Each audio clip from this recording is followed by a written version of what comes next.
This is the Angels Postcast, your instant game reaction for the Los Angeles Angels. Part of the Locked On Podcast Network. Your team every day.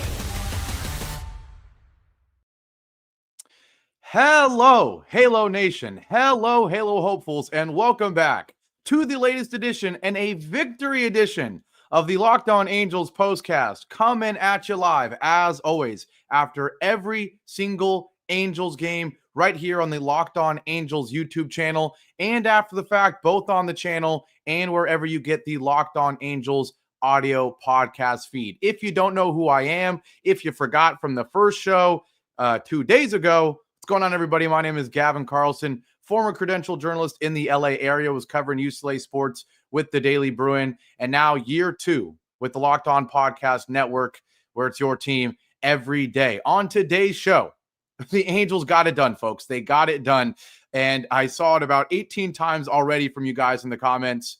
A win is a win. Skyler, at least it's a W, but I'll leave it at that. I mean, you can't say it any better than that. The Angels win 1-0, despite once again not scoring a run in the first 7 innings of the ball game, and it took a really cheap run, to say the least, in the 8th for the Angels to even get on the board. But thanks to our man, my man, those who watched the show last year, they know, probably my favorite player on the Angels, Jose Soriano. He kicks off 2025 in grand fashion. 7 scoreless innings, just 2 hits for the White Sox this entire game.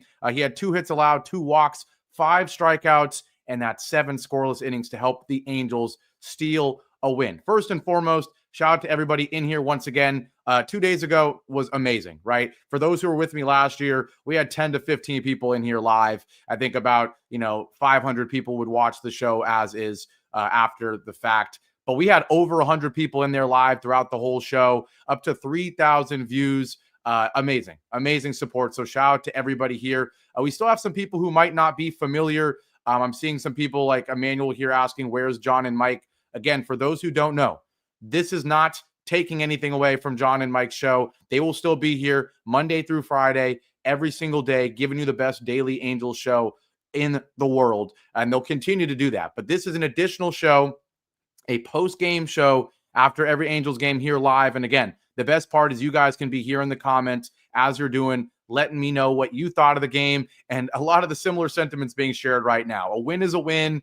Boy, the offense is still disgusting. Let's not get too high. Let's not get too low. But that's what I'm going to do. I'm going to break down what happened in this 1-0 win for our Angels. We will take it. But before we do, quick shout out to the sponsor of today's show, Supply House and Gametime. You'll hear more about them later. And again, loving everybody here saying that they're excited about the additional weekend content. Exactly. That's the point of this, is even if there's a game on the weekend, I'll be here. If there's a game at 1 p.m., I'll be here. If there's a game at 7 p.m.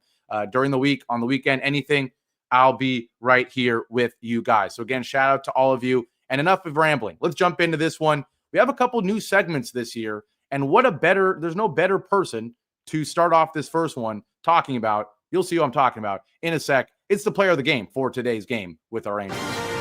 This is the Locked On Player of the Game. That's right. And the player of the game, without a doubt, is Jose Soriano. I mean, like I said, statistically wise, amazing, but just his presence out there, man, to just have a guy as young as he is, yet as confident, as even-keeled as he is. I talked yesterday, and I talked about it all last season, about how difficult it must be to be a starting pitcher for the Los Angeles Angels, knowing that even if you don't allow a run, you still won't have the lead while you're on the mound until you get taken off the mound and something crazy happens in the 8th inning. I mean, Jose Soriano pitches his last pitch in the 7th inning, and at that point, he walks off the mound despite not allowing a run, and he still doesn't think he's going to get a decision in this game.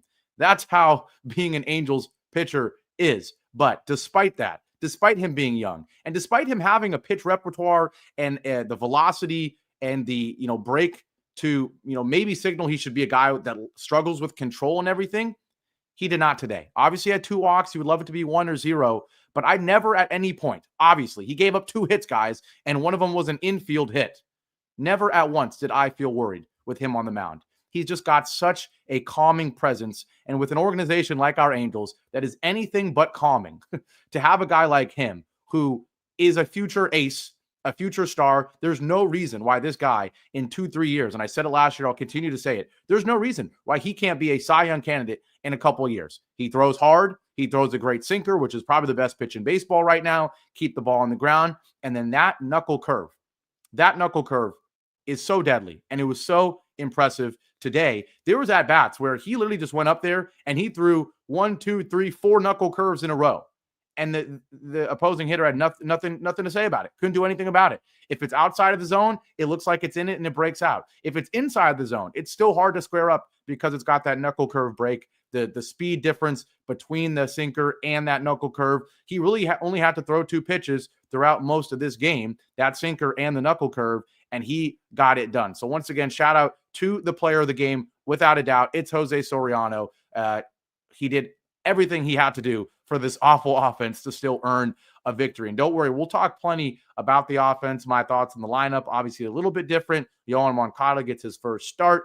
We don't have to look at Tim Anderson. We did have a Joe Adell injury. A lot to talk about offensively, but of course, first and foremost, you have to talk about Jose Soriano. Now, we have a couple new segments. Another one we have here, it's called The Turning Point. And I'll tell you after this what the turning point would have been if the Angels lost this game, but actually what it was. Time to reveal where the game was won or lost. It's The Turning Point.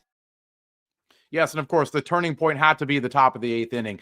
When you have a game where, the guys were saying on the radio broadcast, it feels like we need someone to hit a solo home run or else this game might be 0-0 into the 15th inning. Neither offense showing any life, and even though the Angels had a leadoff hit about 4 or 5 of the 9 innings, still weren't able to do anything with it. And the turning point, if the Angels lost this game, was going to be the 7th inning, and the foolishness from Ron Washington. I'm sorry. What are we doing here having Kevin Newman not bunt in the top of the 7th inning? You've got runners on first and second, and Kevin Newman goes up there to bunts it foul, and then Ron Washington says, you know what? Let's let him swing away. Even though he's our 9 hitter, and he's only on the field or in the lineup because Zach Neto is out, and he's only in the lineup because of his fielding, and he does nothing with the bat. You know what? In an obvious situation where a majority of the hitters, you'd still want them to bunt. Let's have the last guy you would want to swing the bat. Let's have him swing the bat instead. I mean, I was losing it at that point. And if the Angels lost this game, I don't even care if they gave up a walk-off home run. I would have said the turning point would have been that point, because the Angels, there's no way first and second and no outs that the Angels should have not gotten a run there. So that was infuriating. But luckily, the Angels bail out Ron Washington and they bail out Kevin Newman. And it's not even really the Angels that do. It's the White Sox giving the Angels all sorts of a gift in that 8th inning. That's the turning point, the only run of the game, of course. And it started with an out. It started with a second out. Mike Trout struggled, and Nolan Schanuel struggled. They both get out to start this one. And then Jorge Soler works a 2-out walk. Mike Clevenger really wasn't trying to pitch to him because he knew Yohan Moncada was coming up. And every time Yohan Moncada came up, he got booed. And, you didn't know what you were going to see from him. But shout out to him. He gets a single, not anything super impressive. The exit velo 96, just a nice little ground ball up the middle there. But the interesting thing is before that RBI single from Yohan Moncada, Jorge Soler gets all the way to third on a wild pitch. He's on first base. Jorge Soler, not known for speed at all. And our boy, Matt Thaiss, remember him? He has a rough one. It was a wild pitch, but he struggled to find it. Jorge Soler gets all the way from first to third. And then the throw from Matt, it was so bad that if Soriano wasn't on the ground, he probably walks in and scores on the throw itself. But he stays at third. And Moncada has to get that clutch hit, but he does do it. A 2-out single, rips one up the middle, and the Angels lead it 1-0 with that ball going off of Mike Clevenger, and then it kind of more chaos happening. But luckily, no throw. Moncada able to score, and the Angels steal a 1-0 lead. So yes, of course, Ron Washington, another head-scratching decision yesterday or 2 days ago. In the previous game, it was leaving Ryan Johnson in for no reason. In this game, it was letting Kevin Newman swing instead of bunt for no reason. But the turning point ends up being the run scored for the Angels because of some White Sox foolishness in the top of the 8th. We're going to take our first and only break. Remember, in the new format, there's only one break here at this halfway point. So we're going to take that break right now. And when we come back, we're going to talk about the bullpen. Ben Joyce makes his first appearance of 2025. Kenley Jansen gets his first save of 2025, but it wasn't super easy. We'll talk about that, and we'll talk about this lineup because, boy, even in a win, didn't give us any sort of confidence going forward, did the lineup. We'll talk about both of those things after our break here on the Locked On Angels Postcast. Now, today's show, once again, is brought to you by Supply House. Get the supplies you need from the site made for the skilled trades, Supply House. Whether you're in plumbing, HVAC, or electrical work, Supply House is the reliable way to order products online. Their easy-to-use website is packed with helpful resources and the latest product info to help you get the job done right. Plus, with a complete inventory of over 200,000 parts from 400 plus top brands, you'll find exactly what you need delivered fast from coast to coast. Need help with an order? Supply House offers expert support and industry-leading service, so you'll always talk to a real person. And for trade pros looking for an extra edge, their free TradeMaster program offers exclusive perks like a dedicated phone line, free shipping, and discounts on every order. Thousands of skilled professionals are already taking advantage. Now it's your turn. Join the TradeMaster program today at supplyhouse.com/TM and start ordering plumbing, HVAC, and electrical supplies with just a few clicks. Plus, use promo code SH5 for 5% off your first order. That's supplyhouse.com.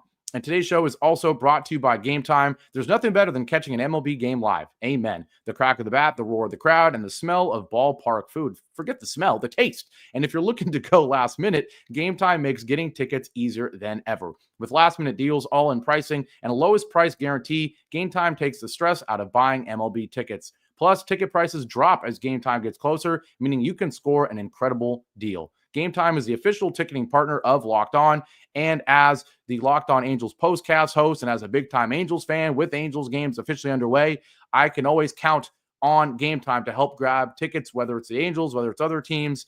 They're the best. Spontaneous game nights. For example, the example I always give is when I was in New York, I went to a Liberty game and a Yankees game in a span of 3 days, and both times I bought the tickets on the subway on the way there. Got a great deal and had a great time. And there's also a seat view before you buy, so you can see what the view from your seat is going to be before you even purchase. Take the guesswork out of buying tickets with Gametime. Download the Gametime app, create an account, and use code LOCKEDONMLB for $20 off your first purchase. Terms apply. Again, create an account and redeem code LOCKEDONMLB, LOCKEDONMLB for $20 off. Download Gametime today. Last minute tickets, lowest price guaranteed. Back here live on the Locked On Angels Postcast. Angels pick up the first win of 2025, and I know some people rightfully called me out. They called me out during the first show 2 days ago. I kept saying 25-26 season. I exposed myself. Yes, I work for the Clippers. Clearly, my mind was just continuing to think of the NBA where you have to say 24, 25, and 25, 26. I work in sales. I'm on the phone all day. And the amount of times, I'm talking about season tickets for next season, I keep saying 25, 26, 25, 26, 25, 26, talk about the Clippers and the NBA season. Yes, I understand. It's not the 25, 26 season for the baseball. It's just the 2025 season. So I will correct that going forward. But the Angels pick up the first win of 2025 with a 1-0 victory over the Chicago White Sox, an early morning game. Still waiting to have an evening game, and we won't get it tomorrow either. But once again, the Angels pick up the win because of Jose Soriano and not because of this lineup. And that's what we have to talk about right now is the lineup. Obviously, it looked a little better on paper than that opening day lineup, which I don't know why in the heck Tim Anderson's batting fifth. It made it really easy to pitch to Jorge Soler. I don't know why he's hitting above guys like Logan O'Hoppe and Luis Rengifo. The lineup a little bit better today. I mean, the big change is getting rid of Tim Anderson and throwing Yohan Moncada there. I still think, especially against righties, I would like to see Luis Rengifo above Logan O'Hoppe. I think we need to wait until O'Hoppe kind of gets back in the groove that we saw last season. And we saw it today from Rengifo, 2 for 4.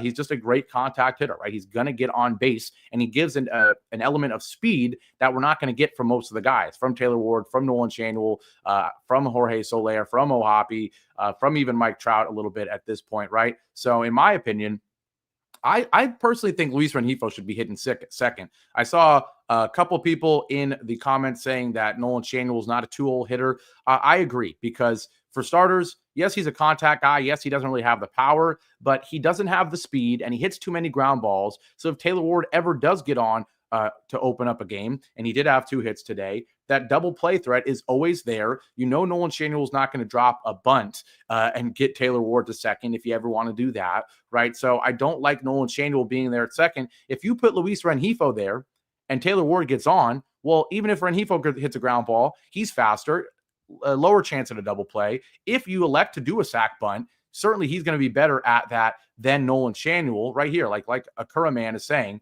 Nolan too slow for the 2 spot. Absolutely, he is. And he's also just not hitting that well yet, right? So I would love to see Luis Rengifo there. He's a great contact hitter. He's got more speed. He's got more control over the bat when it comes to bunting as well. So I would love to see it go Ward, Luis Rengifo, Mike Trout. I see some people here saying that the three hole is not the spot for Trout. I disagree. I think it needs to be Trout hitting third. I know some people want him hitting second, but I think Ward, Trout back-to-back, I don't love.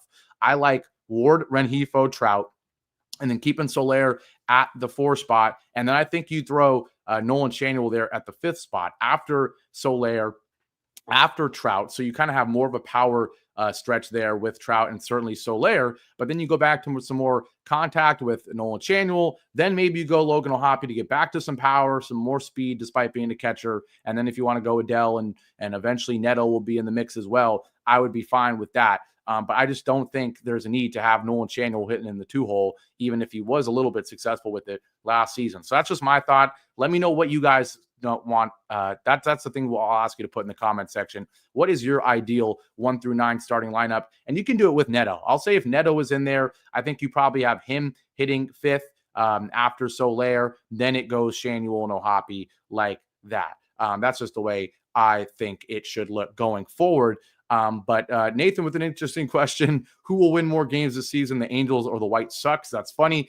We will win more games. Come on now. We will not be as bad as the White Sox, even though we're still getting drastically outscored so far in this series. It's now 8-2 after the 8-1 loss 2 days ago. But yes, that's my thoughts on the lineup. In terms of what actually happened today, Taylor Ward was 2 for 4. He's hitting 375 early on. Rengifo 2 for 4. Other than that, we had a hit from Joe Adele. He did leave this game with an injury. We'll see what officially that is.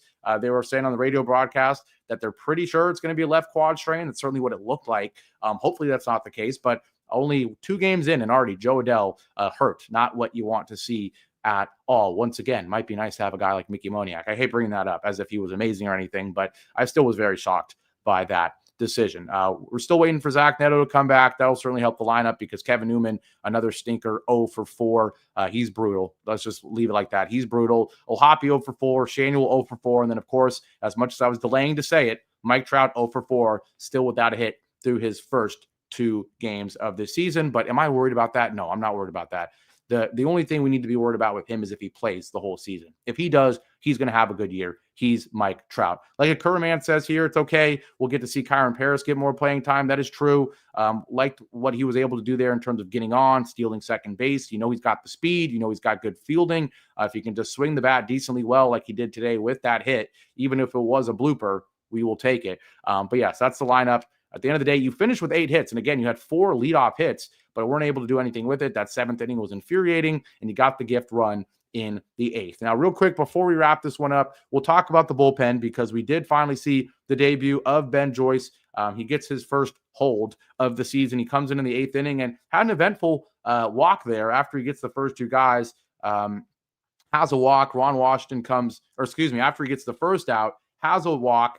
Ron Washington comes out, talks to him, tells him to calm down. Then he immediately gets a line drive hit really hard off of him. Fortunately, it was right at an Angel, so not a hit there. And then he's able to get out of it. And then Kenley Jansen does the job in the 9th. He does give up that walk there, but 2 strikeouts, a nice cutter on the inside corner to freeze Luis Robert. He was frozen. That was beautiful. And so I'm feeling decently well, right, about being able to go Ben Joyce, Kenley Jansen every game. I think that's a very nice combination. You're able to put Ben Joyce in the 7th inning if you needed to, or put him in the 8th and then leave him in the 9th if you don't have Kenley available for that game. But I like that setup. Obviously, Ryan Johnson had a good first inning when he pitched 2 days ago, and then it blew up from him. But looks like you can get 1 good inning from him if you need it. You can get 1 good inning from Ben Joyce, certainly, if not 2.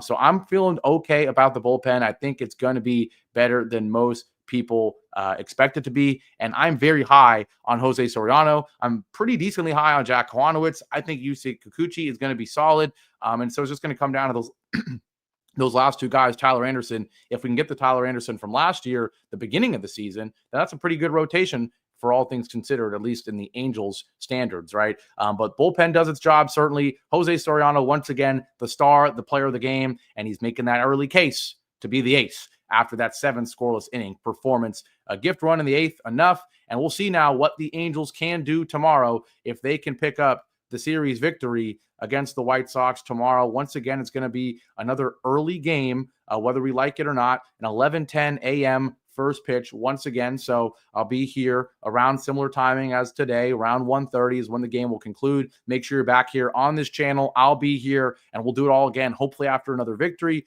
hopefully after a series winning victory. That would certainly be nice. It's kind of what we expected coming in, even as bad as we are. There's no way we shouldn't be leaving this opening series against the White Sox with a loss, right? We need to have a series victory before we go to St. Louis. But with all that being said, we're going to wrap this one up again. New format. The show's around 20 minutes, less time reading ads, more time talking to you guys. Shout out to everybody in the comment section. Shout out to everybody in here. Once again, we were over 100 people live at one point today on this show. So amazing. Really appreciate it. And like Antonia says here, see you then. Yes, absolutely. I'll see you guys tomorrow. We'll do this all again. Angels win their first time in 2025, 1-0.